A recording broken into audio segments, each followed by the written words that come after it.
Bonjour jeune étudiant, installez-vous, je vous en prie. Bienvenue dans la grande bibliothèque de Nuln. Je suis le maître archiviste de ces lieux. Installez-vous, je vous en prie, on va commencer.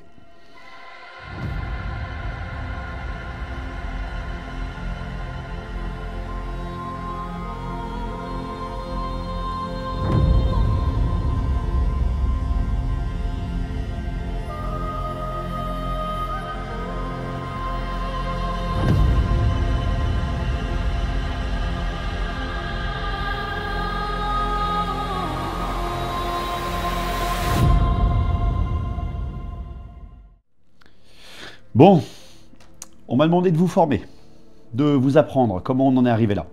Comment, après tant de batailles et tant de sacrifices, on se retrouve encore au bord du gouffre. Mon rôle ici, il est de conserver et de protéger l'histoire, mais il est aussi de la partager avec vous, les jeunes nobles, qui feront nos futurs dirigeants. Il faut que vous étudiez les grandes guerres, les peuples et les histoires qui ont façonné ce monde. Est-ce que vous connaissez ce dicton? Un peuple qui ignore son histoire n'a aucun avenir. C'est ce que je vais faire dans ces différentes leçons. Vous apprendre votre histoire, notre histoire. Oui, je sais, l'église de Sigmar vous a beaucoup appris déjà. Mais je sais qu'elle ne vous dit pas tout. Entre ces murs, vous connaîtrez la vérité. Je vous partagerai tout. Faits accomplis et des choses terribles. Vous pourrez me traiter de fou ou d'hérétique. Je l'assume. Le collège me protège. Et vous comprendrez vite par vous-même que ce que je vous dis est nécessaire. Je vais vous apprendre les grandes guerres, celles qui nous ont apporté la gloire, mais aussi la peur. Vous apprendrez que plus d'une fois nous sommes passés au bord du gouffre et que ce n'est pas toujours la lumière de Sigmar qui nous a sortis de là. Vous le savez, aujourd'hui, l'Empire s'effondre. Nous sommes désunis et la tempête menace au nord. J'espère qu'avec ce que je vais vous partager, nous ferons de vous ce que nous cherchons. Un grand homme. Vous êtes prêt, John von Bilderfen? Très bien. Commençons alors. Laissez-moi vous parler de la dernière grande guerre. Celle qui a précédé la tempête qu'on est en train de vivre. Celle qui nous a amenés en grande partie là où nous en sommes. Je vais vous raconter l'assaut sur le Westerland.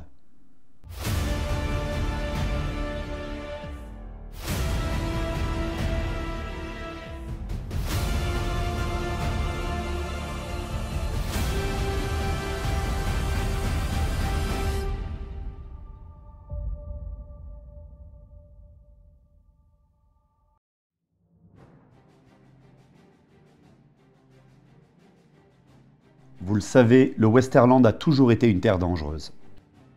Cette région forme la frontière entre l'Empire et la Bretonie. Elle est coupée en deux par la mer de Mannan et c'est le plus grand point d'accès fluvial de l'Empire.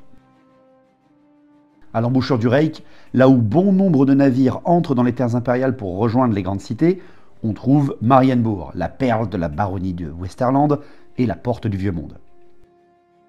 Cette cité est bien sûr connue comme le plus grand port impérial et elle est le bastion de l'ordre dans toute la région, du moins elle l'était.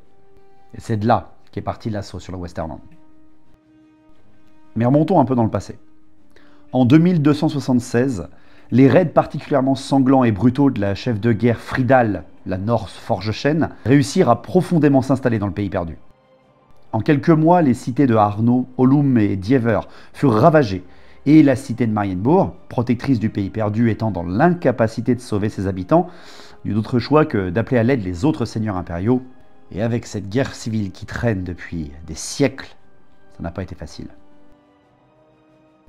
De nombreux renforts furent tout de même envoyés sur place. Les ordres de chevalerie, certaines grandes armées impériales et évidemment de nombreux régiments de notre grande cité de Nuln. Pendant un temps, il nous semblait que tout l'Empire faisait face, mais on comprit rapidement que tout ça ne suffirait pas. La Dragval était bousculée de nombreux troubles provoqués par les sabots fourchus. Les terres impériales étaient même traversées par des hordes sauvages elfiques, venant de l'Orlorn ou d'ailleurs. Les morts se relevaient et les raids des peaux vertes, des armées ogres et même des pirates elfiques ravageaient la région. Il semblait clair que la situation échappait à tout contrôle dans le Westerland. Mais juste avant l'hiver, des milliers d'hommes débarquèrent de jonques de guerre venant du Grand Cathay, commandés par la princesse Miao Ying, l'une des filles draconiques de l'empereur de l'Orient. Avec ces renforts, les reines norse furent stoppées au nord du pays perdu et les créatures des bois se replièrent au plus profond des forêts locales. Seuls plusieurs camps peaux vertes et morts-vivants restèrent lourdement installés dans les montagnes grises ou les collines stériles. Assez rapidement, la guerre fut stoppée. Les renforts de Cathay étant colossaux, ça nous a grandement aidés.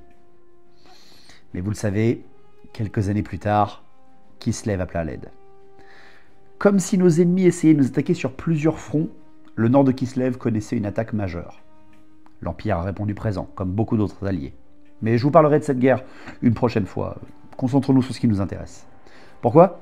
Parce que tout ce que je viens de vous dire là, c'est que le prémisse de l'assaut sur le Westerland.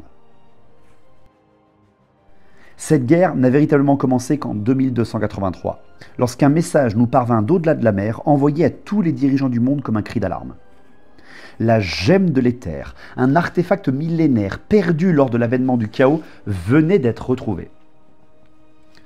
Alors, cette histoire, tout d'abord inconnue par bon nombre de nos dirigeants, et même nous dans les archives, on ne la connaissait pas, elle nous a été expliquée.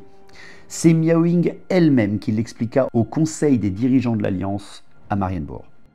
La gemme appartenait à Cathay des millénaires plus tôt, et lors d'un conflit apocalyptique, lors de l'avènement du chaos sur Terre, cet artefact disparut, emportant avec lui la sœur cadette de la fratrie draconique impériale et un ennemi trop puissant pour être mentionné, selon Miaoying. C'était assez inquiétant. Le fait que cette légende revienne à la surface a ravivé bien des âmes et bien des perfidies.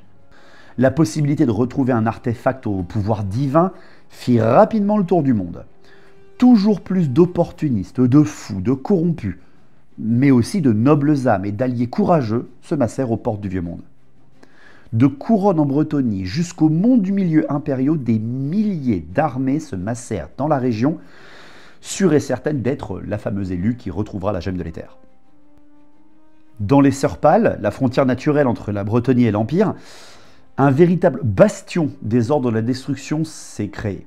Peaux vertes, morts-vivants et pirates elfes, accompagnés de quelques ogres, étaient rassemblés à l'intérieur. Impossible de les en déloger. Il en était de même dans les collines stériles, où de plus en plus d'ennemis de l'Empire se massaient, comme pour préparer une attaque si colossale qu'elle ne laisserait rien derrière elle.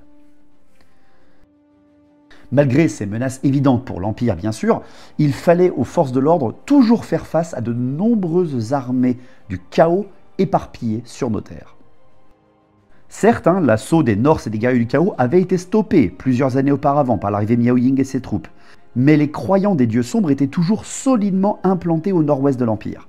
Ils recevaient chaque jour toujours plus de renforts venant de la mer, de Norska ou même des terres sombres, très loin à l'est.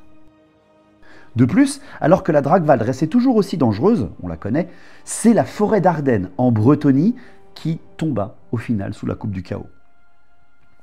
Connue depuis longtemps comme une terre meurtrière où seuls les plus courageux survivent, c'est un ancien rapport aux elfes transmis par la célèbre garde maritime Ishayaves qui expliquait aux dirigeants alliés qu'un énorme rassemblement d'hommes-bêtes y avait été recensé. Certainement le plus grand jamais vu depuis 200 ans. Extrêmement inquiétant. Il semblait que des races mutantes d'hommes mêlés à des bêtes et des rats s'apprêtaient à déferler de cette région et ainsi menacer tout le front ouest du conflit. Mais vous l'avez compris, jeune von Bildhofen. Au début de la guerre, on était encerclés, mais vous le savez, l'Empire ne manque jamais de ressources et d'alliés.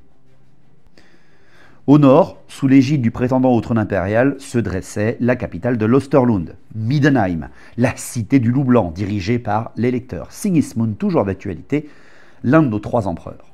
Cette cité imprenable a toujours été un bastion de l'ordre dans tout le nord de l'Empire. Bien que l'empereur Sigismund soit un Ulrikien, il avait rassemblé de nombreux alliés de l'Empire. Des troncs nains et même des hostes elfiques s'étaient massés autour des terres de Middenheim et de Lorelorn. Bien qu'isolée au milieu de la Dragwald, la cité du Loup Blanc pouvait très bien faire face à tous ses ennemis. De même, à l'embouchure du Reik, ayant reçu des renforts colossaux depuis des années, Marienbourg et sa dirigeante, l'électrice Elspeth Margrita VI, également prétendante au trône impérial dans notre fameuse guerre civile, disposaient de nombreuses troupes. Au début de la guerre, des milliers d'elfes, de nains, d'humains, et même selon certains mages, des hommes à la peau écailleuse, étaient prêts à rejoindre les rangs et à partir à l'assaut. Alors certes, vous le savez, il y a toujours un jeu politique là-dessous. Bien sûr, tous voulaient aider le Westerland, mais certains alliés demandaient de l'aide pour leurs propres terres, comme les Bretoniens, des marches de couronne qui étaient ravagées par les peaux vertes, ou le peuple éonir de Lorelorn, des elfes, menacés par les sabots fourchus. Certes, nous étions tous dans le besoin, mais au moins, on formait tous un front commun. C'était magnifique, Bildofen.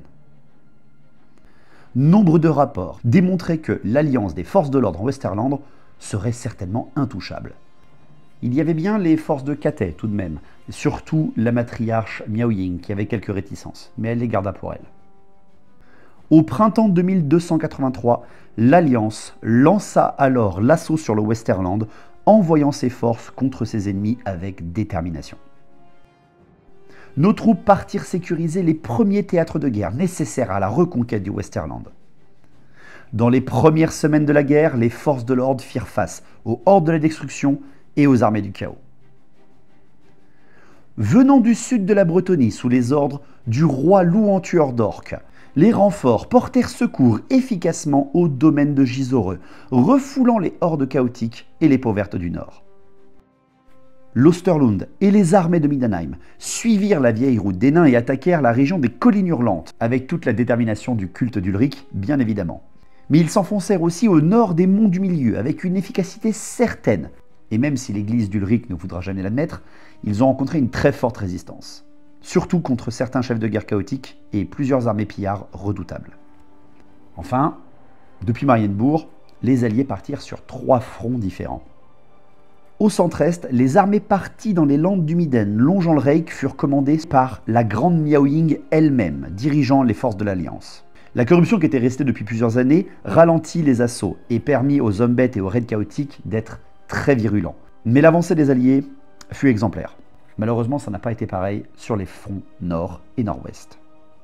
Dans les marais maudits, les armées alliées et les hordes chaotiques furent bousculées et même surprises par les très nombreux hostes de pillards ayant fraîchement débarqué des côtes.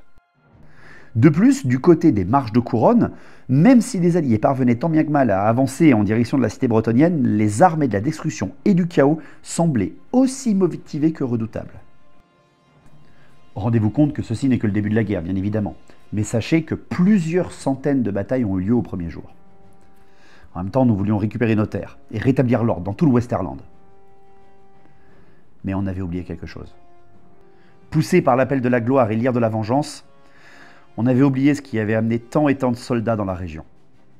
Et un peuple qui oublie son passé n'a aucun avenir. J'étais un simple archiviste durant la guerre.